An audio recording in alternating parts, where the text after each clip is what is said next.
Hello. അപ്പോൾ നമ്മുടെ വീടിൻ്റെ അടുത്തേ ഒരമ്പലത്തിൽ പൂരമാണ് നടക്കുന്നത്. അപ്പോൾ വെറുതെ വീട്ടിലിരിക്കുമല്ലേ എന്നോർത്ത് ഞങ്ങളെല്ലാവരും കൂടി പൂരത്തിന് പോകാമെന്ന് വിചാരിച്ചു.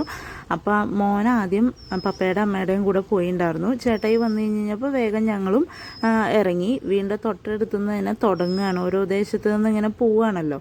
അപ്പോൾ അതേ ഞങ്ങളും ഇറങ്ങി. ഇതുപോലെ പൂരമൊക്കെ അറിയാമല്ലോ, ഞാൻ സ്പെഷ്യലി പറഞ്ഞു തരണ്ടല്ലോ, അതുപോലെയൊക്കെ ഉണ്ടായിരുന്നു.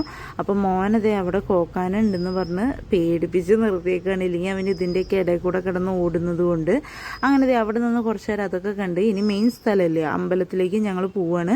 പോകുന്ന വഴിക്കൊക്കെ ഓരോ പ്രദേശത്തിൻ്റെ പൂരങ്ങൾ ഇങ്ങനെ വരുമല്ലോ. അപ്പോൾ അതൊക്കെ കണ്ട് ഞങ്ങളത് അമ്പലത്തിൻ്റെ സൈഡിലെത്തി കഴിഞ്ഞ് കഴിഞ്ഞപ്പോൾ പിന്നെ ഇനി കാശ് മുടക്കിൻ്റെ സമയമാണല്ലോ.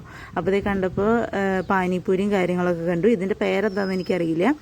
Not bad. അങ്ങനെ എല്ലാവർക്കും ഒന്നും അങ്ങനെ ടേസ്റ്റ് ഇഷ്ടപ്പെട്ടു എന്ന് വരില്ല, കുഴപ്പമില്ല. പിന്നെ പാനിപ്പൂരി കുഴപ്പമില്ലായിരുന്നു. പക്ഷെ അതിൻ്റെ എക്സാക്റ്റ് രീതിക്ക് അതിൻ്റെ ഫില്ലിങ്സ് ഒന്നും ആയിരുന്നില്ല. അതുകൊണ്ടും അതിനും ഫുള്ള് കൊടുക്കാനൊന്നും പറ്റില്ല.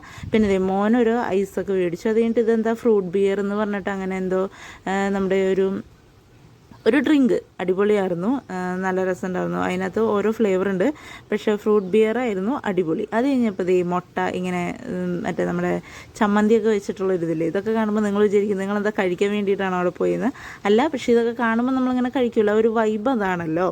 അങ്ങനെ അതൊക്കെ മേടിച്ച് കഴിച്ചു. പിന്നെ അത് പൂരത്തിന് പോയി കഴിഞ്ഞ് കഴിഞ്ഞാൽ നമുക്ക് പൊരിയും അലുവയും ഇല്ലാണ്ട് വല്ല ഇതും ഉണ്ടോ.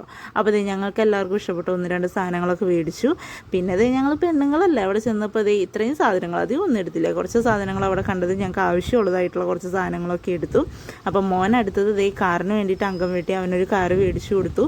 കുറേ ഉണ്ടെന്ന് പറഞ്ഞാലും മക്കൾക്ക് അവർക്ക് ചോദിക്കണ സമയത്ത് അവർക്ക് ആവശ്യമുള്ള സമയത്ത് അത് കിട്ടണ്ടേ. കുറേ വലുതായിട്ട് കിട്ടിയിട്ട് കാര്യമില്ലല്ലോ.